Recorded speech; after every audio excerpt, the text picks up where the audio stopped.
let's get started. So welcome everybody to OpenCV weekly webinar. And I'm so glad to invite one of the participants of OpenCV AI Competition, Dr. Ye Liu from Cortic Technologies, and their team, Cortic Tigers, have been a participant that has been entertaining us for all these weeks. So we decided to bring him on the show and discuss, how they have been building this this very cute robot called Charlie. And as the title of the show says, Charlie is the little robot that could. So welcome, Dr. Ye Liu, to our webinar. If you want to make an introduction, please go ahead. Oh, thank you so much for the introduction, Satya. Yeah, I'm really happy to be here to talk to everybody about the OpenCV AI competition and share some of our experiences in the competition as well. Let me share my screen. Yeah, before we go into the presentation, I also want to introduce Phil Nelson, who is the content manager at OpenCV.org, and he organizes all the webinars, etc. So, hey everybody, thanks, Phil. I'll also note that at the end of the webinar, we'll be doing a giveaway, and the last 15 minutes will be held up for questions and answers from you folks in the audience. Great. And the giveaway would be 200 hours of Azure credits. So stick around. We will ask you a question, and answering that would fetch you this gift. All right. So, yeah, please show us what you got. All right. Thank you, Satya. Well, the topic for today is to talk about Charlie and some edge computing on how to run it efficiently on the OpenD device. But before I start, I really want to give a big shout out to Brandon and the Luxonis team, because when we started the competition, we just got this new piece of hardware device and we have no idea how to use it. So like everybody, we just hang around the Discord channel and hopefully ask a whole bunch of questions, hoping that somebody will answer these questions. But to our surprise, a lot of those questions were answered within a couple of hours. And if there is a problem, they always get fixed really quickly. So I was really impressed. And that really gave us momentum to work on the competition. So again, thank you, Brandon and the Luxonis team. We really appreciate your help. We actually wanted Brandon to be part of this webinar as well. Unfortunately, he could not make it. But yes, I completely agree. He and his team, they have the drive to serve the audience. So I really appreciate that as well. Yeah, thank you. So let me start by introducing the Cortic Tigers team. Well, we are a four-person team. There's myself. I finished my PhD in computer vision, and I've been building AI systems for over 20 years. And then there's my friend Jane, who's a professor of electrical engineering. She's an HV fellow and a fellow of the Canadian Academy of Engineering. And I also worked with my friend Michael, who is an expert in edge computing and deep learning. And he is actually the Lego fanatic out of all four of us.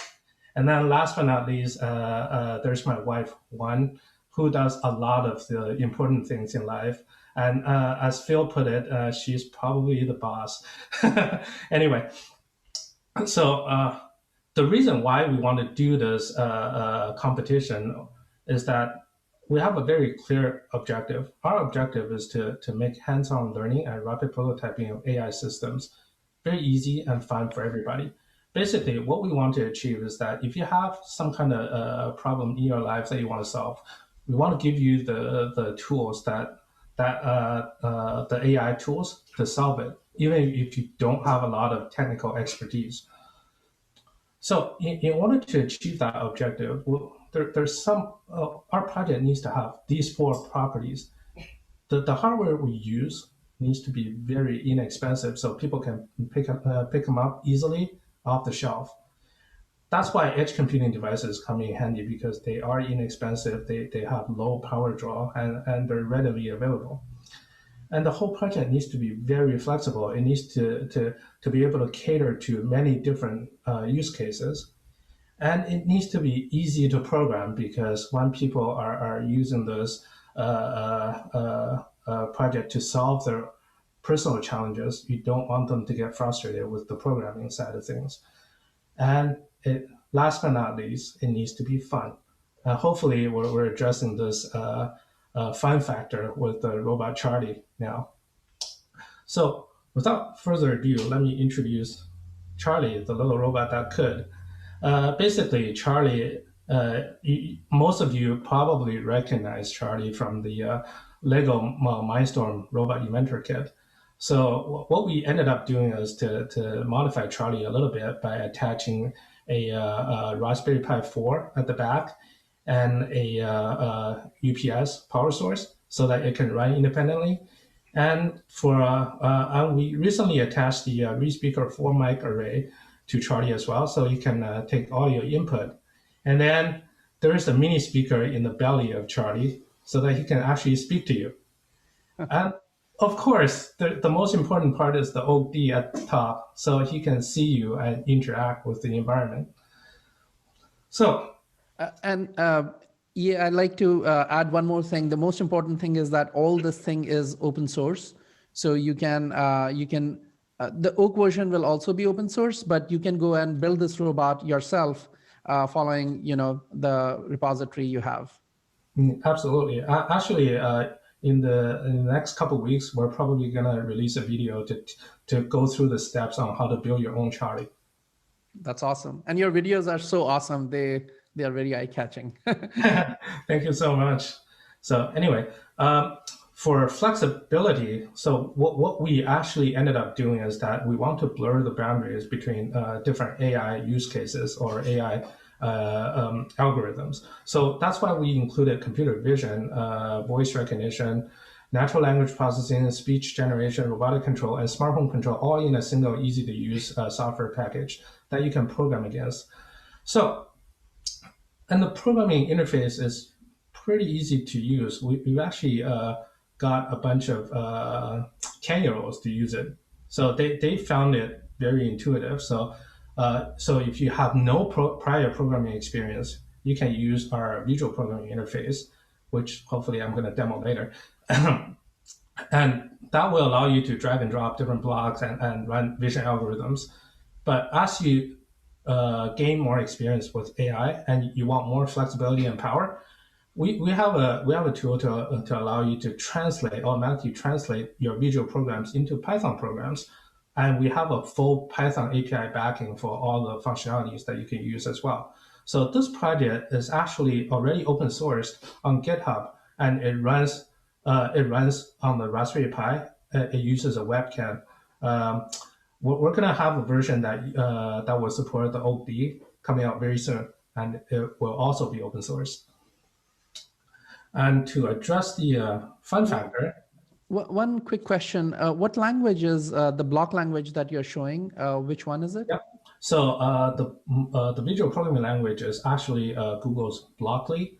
So we extended Google's Blockly to include all the AI functionalities that I mentioned previously. Right. So this is it's similar to Scratch from MIT as well, right? Yeah, it's very similar, but it's more user friendly for embedded device programming. Oh, nice. Yeah. Great. So to address the fun factor, we're actually coming up with a whole bunch of little projects that people can do, and we're going to include them as examples in our open source project later on. And we've been filming these videos illustrating how you can do them with the OD. So there's one particular one that I wanted to show you guys. It would take a minute to watch, but then the reason I want to show you is because it actually illustrates one of the techniques that I want to talk about later on. So here, I'm gonna show this one. Yeah, sound is not coming through. There's no sound. Okay. Basically, this is the hand gesture and ASL recognition. It shows off some of the techniques that I'm going to be talking about, and hopefully these techniques will help people bring their own models into the OAK-D. So yeah, everything you see here is actually custom trained. And you can see the recognition results pretty good. And it runs with a very acceptable frame rate on the OAK-D.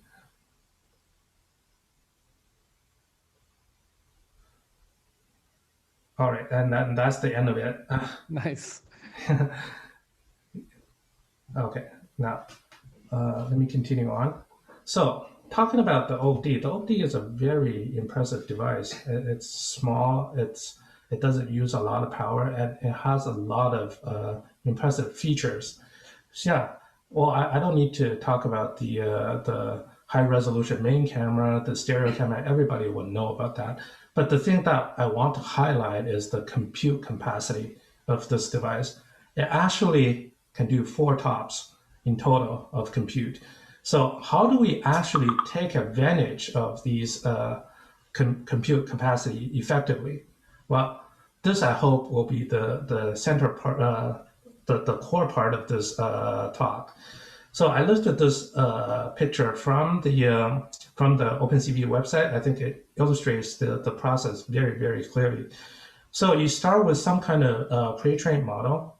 What you want to do is you want to run it through the model optimizer to convert it into an intermediate representation format. And then you take the intermediate representation and you run it through the model compiler to compile for the Myriad X hardware platform. And then that will result in a .blob file. And the Depth AI API will take that .blob file and it will just upload it to the device and you can run your inference on it. So I'm going to take you through each of the steps here, and I promise they're going to be very, very simple. One thing I'd like to add is, this model that you train, it could be in any, in any format you want. You could use TensorFlow, Caffe, whatever you want to use, and then, or Onyx, and then you bring it to the model optimizer, which doesn't care. It's an optimized version of the model. You get this intermediate representation, and it is agnostic. It doesn't care which device you're going to run on, right? But then you need another step to make it work on the device. You want another representation which is specific to the device, right? And this model compiler is specific, will create an output which will run on the Myriad X processor. So that's why you have these various steps. Just wanted to highlight that once again. Yeah. Thank you, Satya. I think you just covered my next 2 slides. Oh, I'm so sorry. I'm so sorry. No problem. Let's go. I'm going to reiterate Satya's point. And the model optimizer actually takes in 5 different formats: the Caffe format, the TensorFlow format, MXNet, Onyx, and Cortic. So to run the model optimizer is actually very simple. You just one line of Python command, and there's no trick to it. It's easy. But the challenging part is to run the model compiler. The model compiler, as Satya said, it will compile a neural network for inference on the OAK-D because you specify -D Myriad. But the tricky part comes in when you need to specify the number of shapes and the number of CMX slices to use with your model. So if you look at the specifications of the OAK-D device, you're going to see that the OAK-D has 16 shapes. But what does that mean? Can we use all 16? Well, the answer is actually no, you cannot, because the color camera will actually use some resource as well, the color camera, mono camera, and the stereo depth. So in the end, you can only use 13 shapes out of the 16 shapes for neural inference. These are the ones from number from 0 to 12. And when you're specifying the number of shapes to compile in your model, you probably want to specify the same number for the CMX slices to use with your model as well. Each CMX slice is 128 kilobytes, so there are 20 of them for you to use. Another trick that we found to be useful is that there is a environment variable called depth AI level. If you set it to info, when you run your depth AI program, you're going to see a whole bunch of system logins to tell you how many of those shapes have been allocated and what kind of resources have been used, the amount of memory is being used. It's very handy for debugging.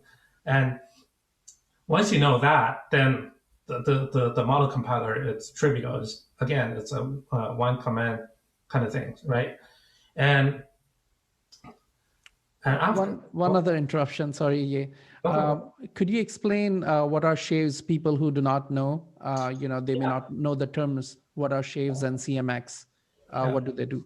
Yeah, shapes are actually vector processors that help the NCE, the neural engine, to process your deep learning network. So and CMX, to me, I think of them as cache memories. They're really fast SRAMs that you can use to store the neural net, the results, the weights, and everything.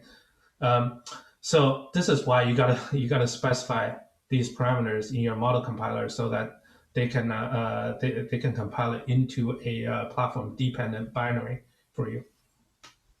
Yeah, and it also, the question some people may be thinking about is that, oh, why would you not always use all the shaves, right? Oh, yes, that's a great point. Yeah, I actually wanted to mention that because on the OD there are two NCs, neural engines that you can use, and there's like I said before, there are 13 shapes that you can use as well. So usually when you're compiling a model, it's better if you compile your model with 6 shapes because that will enable both of those NCEs to be running at the same time.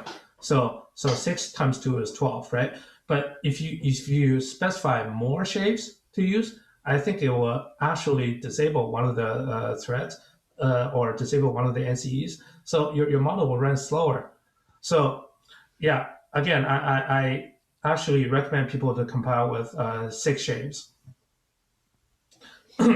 So now that we talk about how you can bring the model into the OD, well, what about model formats that are not supported by the model optimizer? Well, there are two very popular formats online that you'll see all the time. One is the TensorFlow Lite format. The other one is TensorFlow JS. But fortunately, our community has a lot of people who are very passionate about deep learning, and they actually wrote a custom tool to help us to do the conversion. So one person in general I want to mention is Pinto0309, and he actually maintains a tool to convert TensorFlow Lite to TensorFlow. And if you have a TensorFlow JS model that you wish to convert as well, you can use Pat Levine's tool. The URL is given here as well. I'm sure Phil is going to put the URLs on the chat. Thank you, Phil. And now, with all that knowledge, you know how to convert everything. Where do we find the models? Well, one of the most convenient places to find your models is definitely with modelplace.ai. If you attend the OpenCV webinar before, you probably noticed that Anna and Satya has already done a great presentation on modelplace.ai, so I'm not going to repeat that. But in addition to modelplace.ai, there is a OpenVino model zoo as well. So I think I have time to get into that a little bit. So I'm gonna switch to my Safari, and you can see that there are lots of pre-trained models for you to use, and they're object detection models. They're all very well categorized. Object recognition models. They're re-identification models that will be useful when you're using multiple cameras. And there's semantic segmentation models, instance segmentation, human pose estimation, and so on and so forth. There's just a wealth of models that you could use. So, and then last but not least, models are not really tied to Oak. These are general purpose models that will run extremely fast on your CPUs also, right? Not just GPUs, but CPUs also. Absolutely right. Yeah. And for more information on that, you can look at Ray's talk from last week. That's right. It ties in really well with Ray's talk. And then this guy, Pinto, that I mentioned before, who actually wrote the TensorFlow Lite to TensorFlow tool, he also maintains a model zoo. And this model zoo is actually pretty impressive. Let me show it to you. Don't have it. Yeah, huge shout out to Pinto, a pillar of the community. Yeah, we're a big fan of his work. So if I show you the model zoo, it's quite impressive. So he's also categorized everything from image classification, 2D object detection, 3D object detection, 2D and 3D face detection, and hand detection, and so on. There's just so much stuff here. Right. And the best part about this model zoo is not just because of the wealth of the models here. Here, let me show you what I really love about his model zoo. It's at the end. If you look closely, these are the benchmarks that he has already run on various different hardware platforms. So the hardware platform that I care about a lot is the Raspberry Pi 4. So if I want to know before I even convert the model how a model is going to run on the Raspberry Pi 4, for example, object detection for 3D chairs, I can see that it needs about 218 milliseconds to process an image without even doing any work. So if you're interested in running on a PC or on Ubuntu on Mac or anything, he's got a lot of the stats that you can reference already. So again, thank you, Pinto, for doing all that hard work for us. I really appreciate it. Very nice. Yeah. I did not know about these details about that the benchmarking etc. is there. I knew about this, but I did not know the depth, how much has been published under this GitHub repo. It seems like every time I see Pinto's Twitter, there's something new, and I'm like, wow, how do you have time for this? Exactly. Yeah, he's been posting a lot on Twitter, so you guys might want to follow him on Twitter. So again, now that you have your models, you know how to get your models, you know where to get them, you know how to convert them, you know how to put them on the OD to write inferences. But what if those models, what if those pre-trained models, what if they don't do exactly what you want? Is there any way for you to customize these models? Of course there is. It's through a process called transfer learning. So transfer learning is kind of different from traditional machine learning or deep learning. For traditional machine learning, you start with a bunch of data, and then you want to solve a task. You collect that data, you train the model, and it will run on that particular. It will do the work for that particular task. But if you have a different task, you're going to have to generate a whole bunch of other training data and train a different model. And these two models, they don't actually share any knowledge. Transfer learning is kind of different because especially for computer vision. So if you start with a huge number of training images for one task, you can pre-train the system and you can retain that knowledge and you can take advantage of that knowledge to solve a completely different task.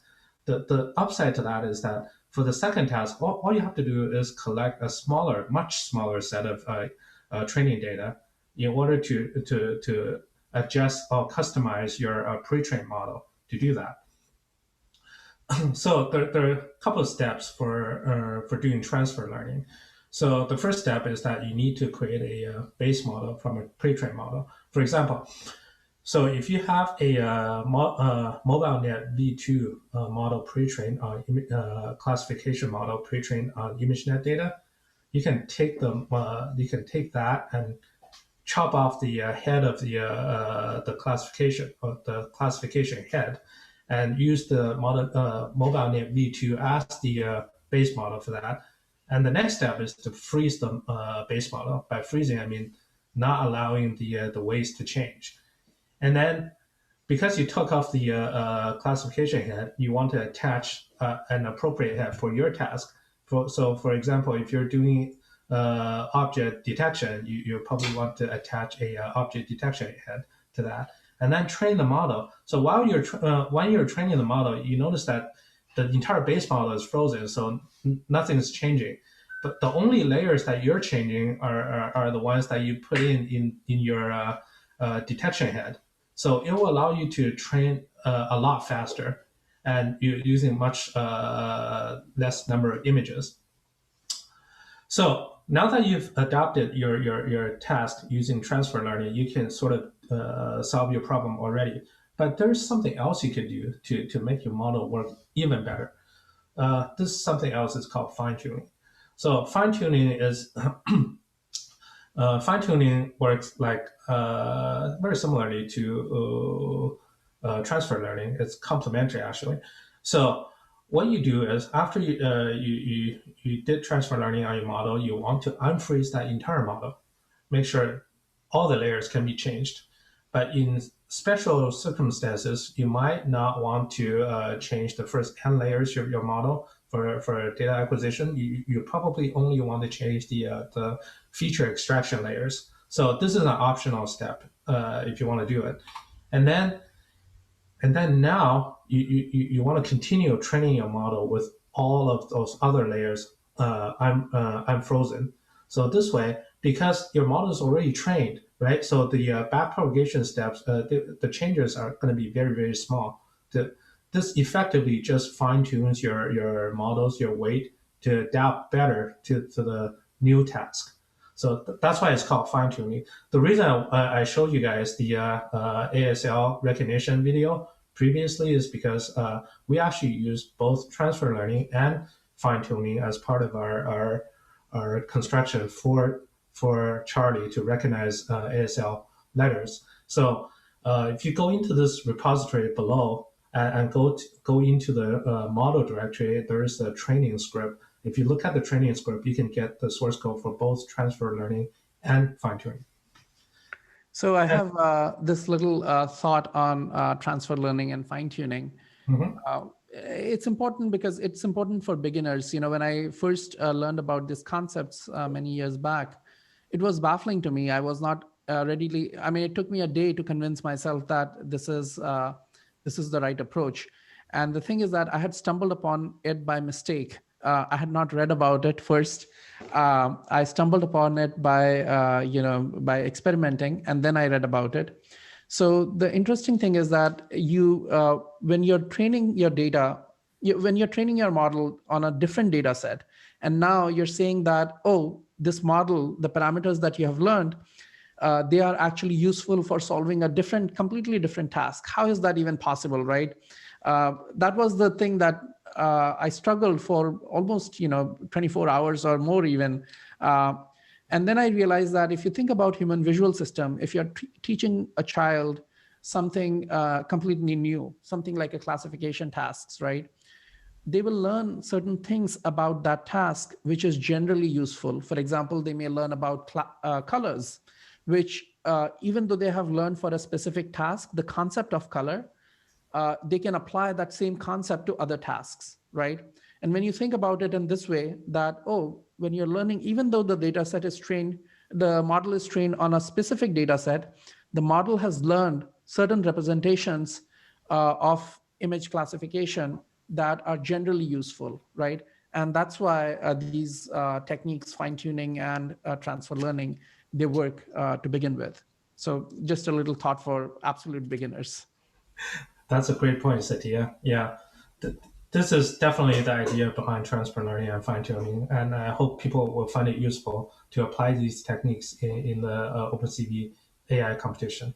I have one more question about the model freezing. So the freezing of n layers, is there any systematic way you go about it, or it's just a guess that I'll freeze the first few layers because you just experiment with it and see which one works better, or is there a systematic way That's a good question.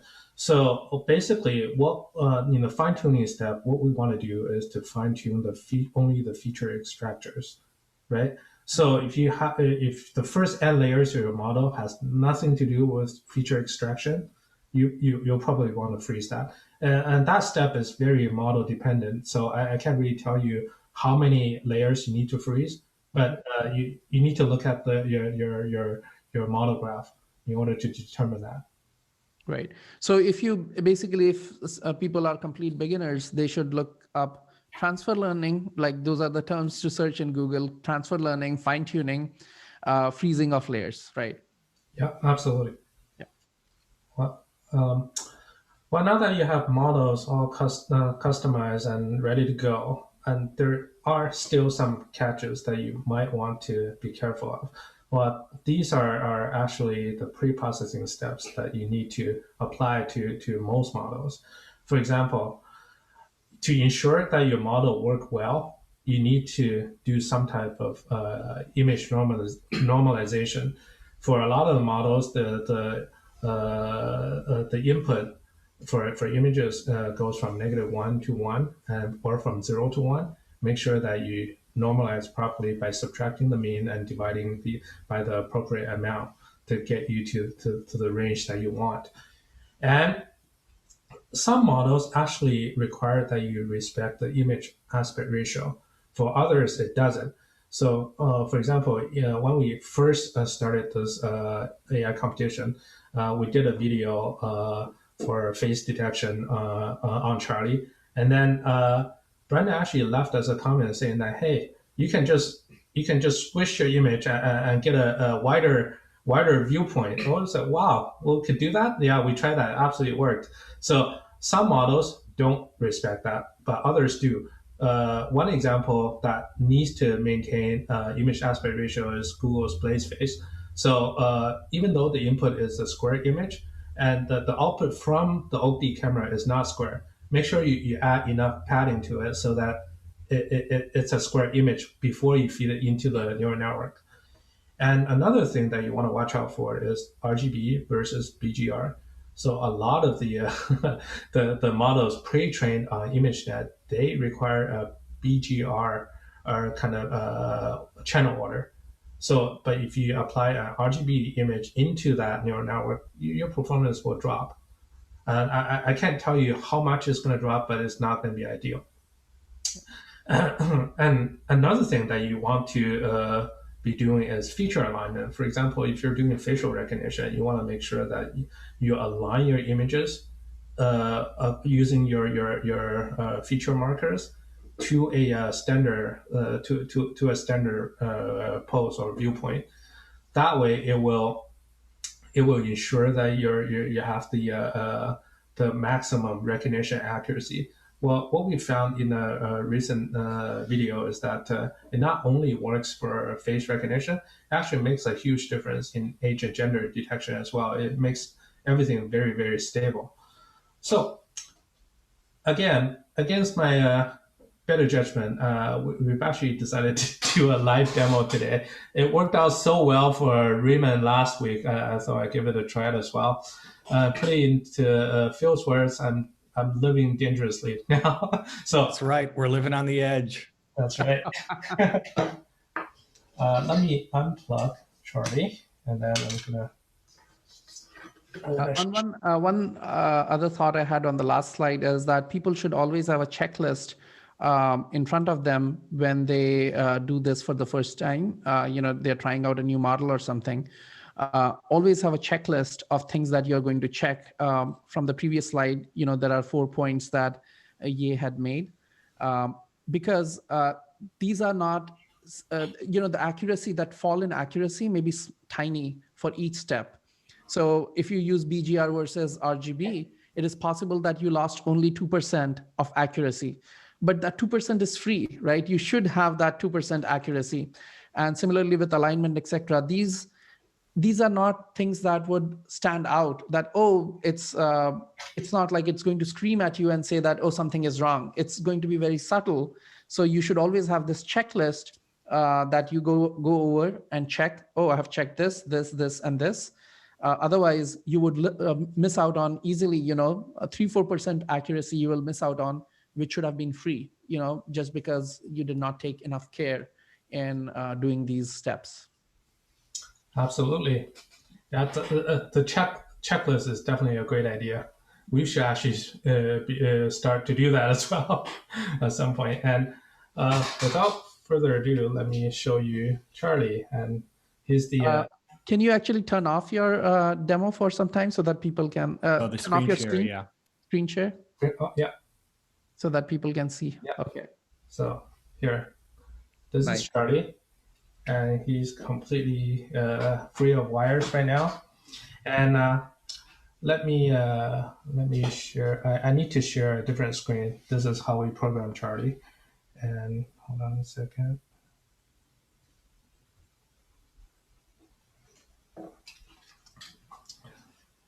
Bring up my browser, and I'm gonna share my Safari screen. Yeah.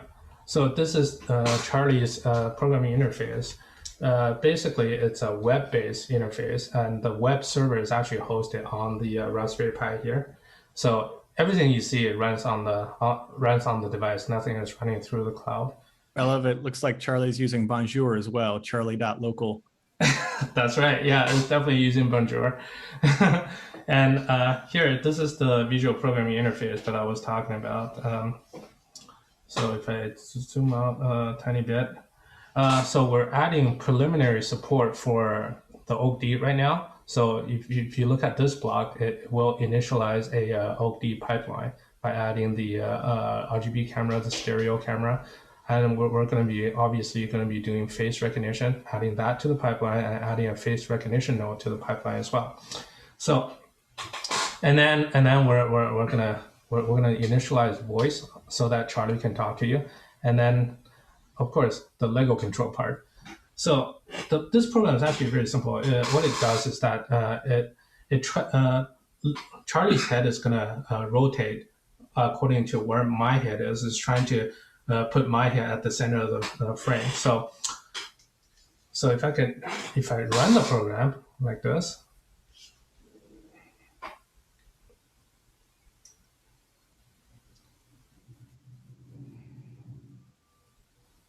Living dangerously. Yeah, Indeed. there we go.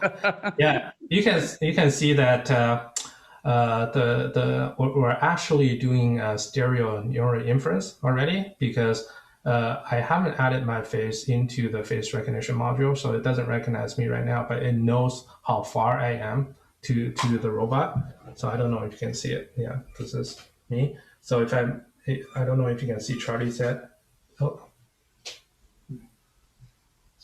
Let me run that again. Yeah. So I think I'm getting too close because there is, I believe there is a 60 millimeter range that I'm, okay. Mm-hmm. Yeah, it's running right now. Yeah. I don't know if you can see Charlie's head moving. Yeah.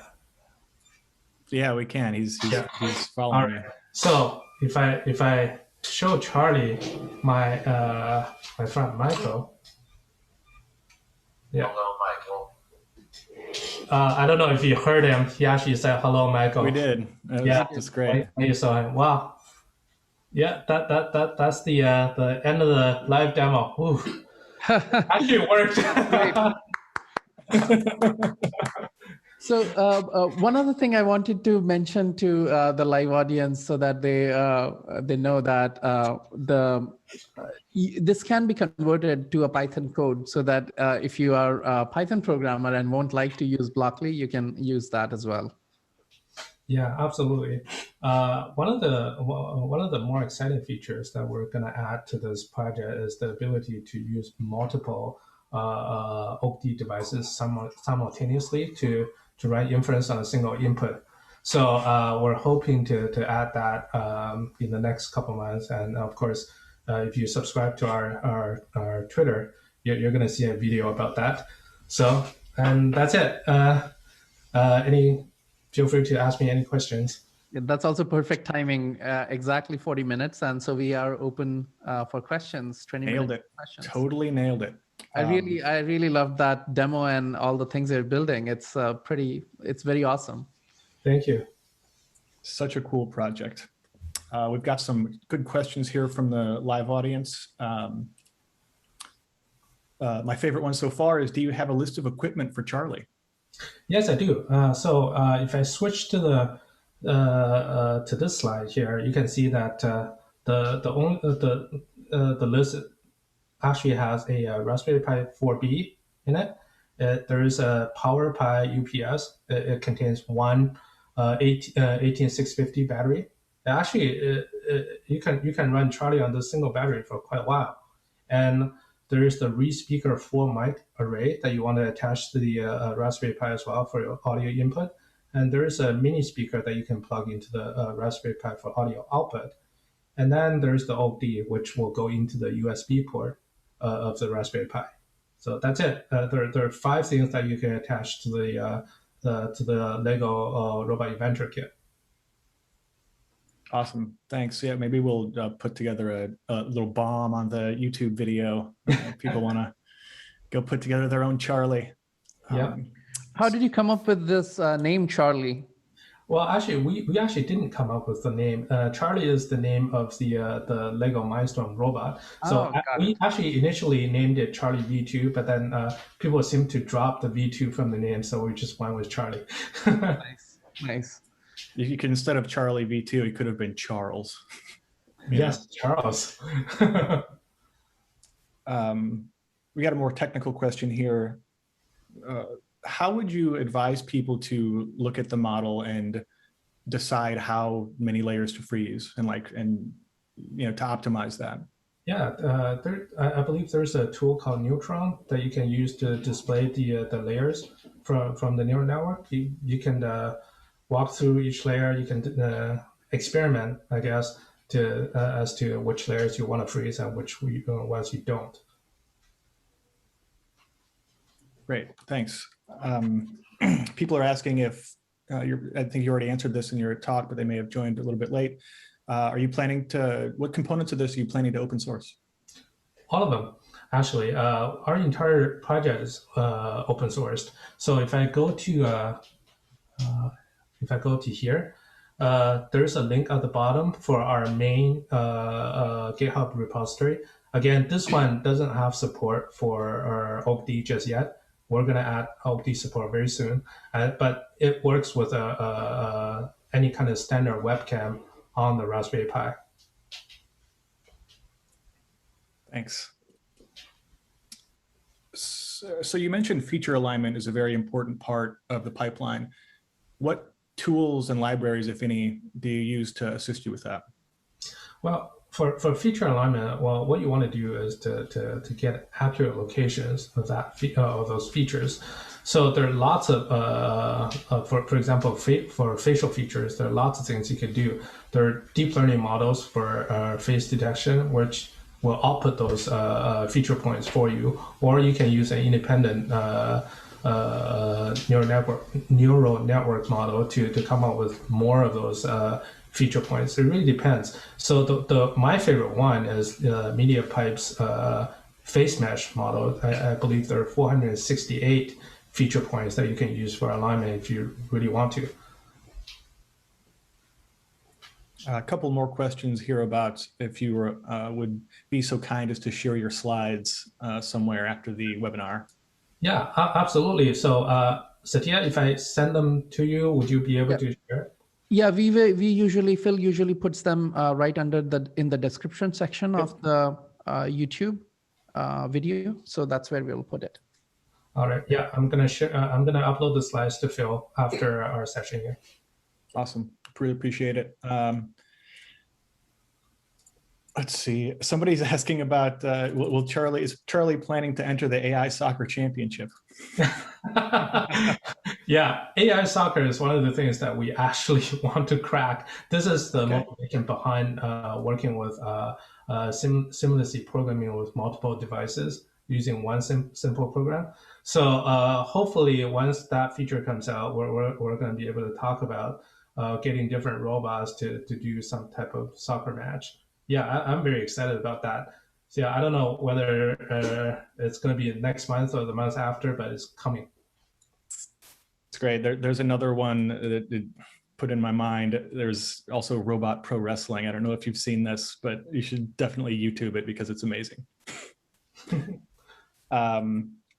Someone is asking about if you could briefly talk about the difference between transfer learning and reinforcement work. Reinforcement learning? Yeah. Transfer learning, like I said, is to adapt an existing pre-trained model to do something else that the original model was not intended to do. Reinforcement learning is very different, so it's actually pretty hard to describe. Yeah, if you look it up in Google, I'm sure you're going to find a much better definition than what I can describe here, and I think it's probably more helpful if you do that than me describing what it is. Or anything to add to that, Steve? Well, they're completely different, almost like apples and oranges kinds of things, right? They are not like you're in transfer learning, you're moving an existing model to a different domain. In reinforcement learning, you're not doing any of that, right? You're still using the same model, but training it by giving it incentives in some sense, right? And you play the game again and again so that it keeps getting better, right? Used a lot in games, etc. Great, thanks. I think we've got time for a couple more here. A couple of folks have asked if you're looking for contributors to your GitHub repositories. Oh, absolutely. We're absolutely looking for contributors. So if you go visit our main code repository, we actually said that we are looking for contributors. So if you can send in pull requests to the dev branch, that would be really helpful to us. Yeah, great. It's such an awesome community project, and it's open sourcing everything. It's really one of the coolest things I've seen in a long time. Someone's asking, are you planning to build a commercial version of Charlie to sell as a kit? That's a great question too. So we're actually working with one of the world-class Lego builders. So there are 14 certified Lego builders in the world. So we're working with one of them, and we're actually going to build something that might be commercially viable for the next year in 2022. So stay tuned. Something is coming. That's very nice. So when you say there are 14 certified Lego builders, these are Lego manufacturers? They're individuals who are highly skilled in building Lego. Got it. Lego professionals. Certified Lego professionals. That's a thing that exists, and it's crazy. It's a like really impressive amount of. It's taking a toy to this professional level is such a cool thing. Legoland is like 20 minutes from my home, so I see these massive Lego installations inside that. Yeah, I've got a little thing my nephew put together for me when they visited Legoland a few years ago. It's one of my little tchotchkes that I keep on the visible in my apartment.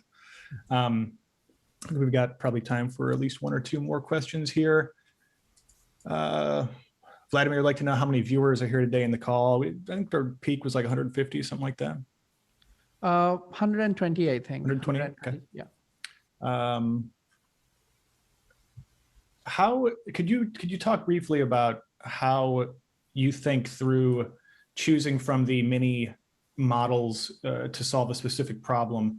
How would you, at a basic level, advise people to choose the right one? Say if they're looking for people tracking or face tracking or something. Yeah, that's a great question. This is one of the biggest motivations for us to come up with a rapid prototyping platform for people to use. So a lot of this process is not scientific. It's actually try and error. So you have to try a lot of different models to make sure that you find the one you want. But every time you try a model, it takes you days. It's not going to work for your business. That's why you need something that will allow you to try something in minutes. Hopefully with our project, we're going to get there one day to allow people to try all of the models in the model zoo very, very quickly. It's a great goal.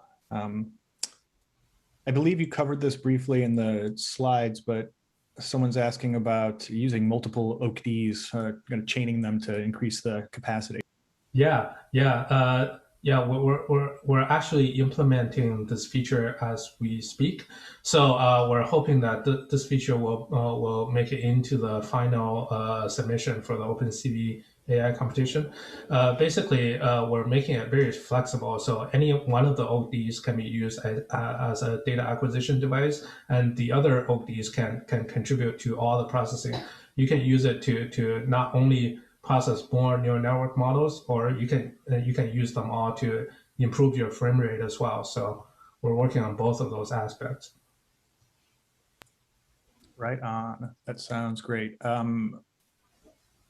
I think we got time for one more question, and we'll do our trivia. I just want to add one more thing to that.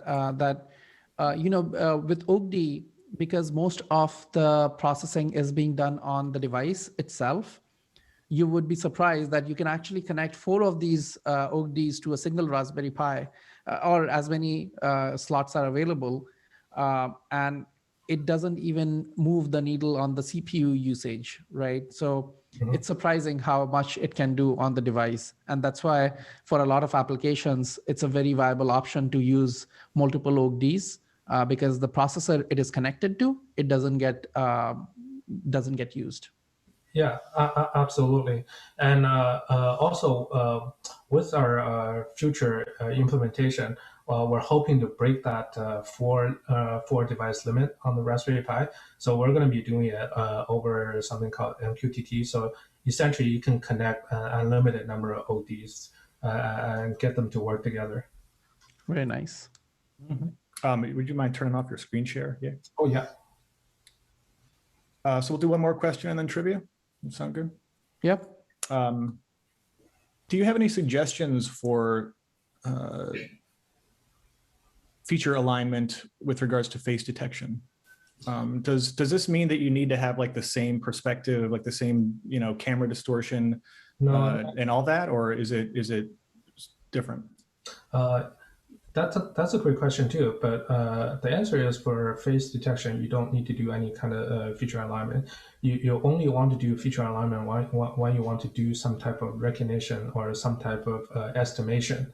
So that way, to have the eyes aligned, the nose aligned, the mouth aligned would really improve your accuracy. Yeah. So basically, face detection is at a higher level. What happens is that for feature detection, you need face detection usually, right?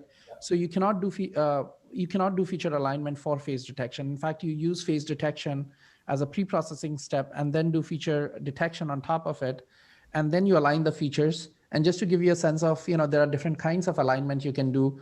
One is a very simple alignment where you make sure that the eyes are aligned. So the corners of the eyes, they are set to a particular pixel values, right? They could be 100 pixels apart and at some location, and it's all scaled. The rest of the image is scaled to match that criteria. But you can also go to complete 3D alignment with face mesh or etc. You have enough points that you can literally rotate part of the face to do this face recognition or things like that. And those things come in handy, especially, let's say your half of the face is not there because of bad lighting, right? So you do this alignment, and I have seen one paper in which they do recognition on only half of the face, not the entire face.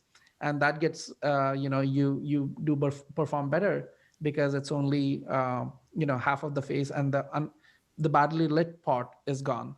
But this face is aligned and everything looks good on that. That's interesting. I hadn't thought of that, but it makes a lot of sense that you could just kind of bisect. Yeah. So I guess let's get to our trivia questions. Tia, would you like to remind everyone what they will be winning today? Yes, so you will be getting 200 hours of Azure credits on some very high-end processor. I think it's a 32 virtual CPU box and 200 hours of it. And this, sponsorship is by our partners, Microsoft Azure. And as you know, that OpenCV AI competition is sponsored by Microsoft Azure and Intel. So thank you. This thing is also brought to you by our sponsors. Yes, thanks so much, Microsoft and Intel, for making all of this possible.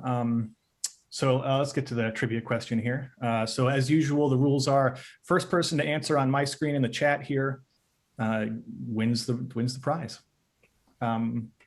So during Ye's slides, we discussed the username of a person who created the TensorFlow Lite to TensorFlow model conversion tool, and they've already answered. Mario wins the pony. Mario Bergeron. So right. Congratulations, Mario. You will get 200 hours of beefy compute from Microsoft Azure. That's great. So yeah, I really thank you, Ye, for joining us today. What you're building is super cool. And we are excited to see, the competition is not even over yet. It's halfway through and you're building such cool things. I'm very excited what you're going to surprise us with later on. Yeah, thank you, Satya. It's a pleasure to be here and talking to everybody about our experience in the competition. That's great. If people want to reach out to you, what's the best way to contact you? Where can they find you on the internet? Yeah, the best way is to go and follow us on Twitter and send me a DM if they want to. Great. Awesome. Satya, you want to take us home? Yeah, so that is it. Thank you all for joining our OpenCV weekly webinar. And if you have friends who can benefit from this webinar, please share this information. We'll see you next week. Thank you. Take care. Thanks so much for watching this episode of the webinar. Please hit that like button, subscribe, and don't forget to tap the little bell icon to be notified when new episodes drop. This week's episode was brought to you by Microsoft Azure and Intel, sponsors of the world's largest spatial AI competition, OpenCV AI Competition 2021. If you'd like to be in the audience next week, subscribe to the OpenCV newsletter.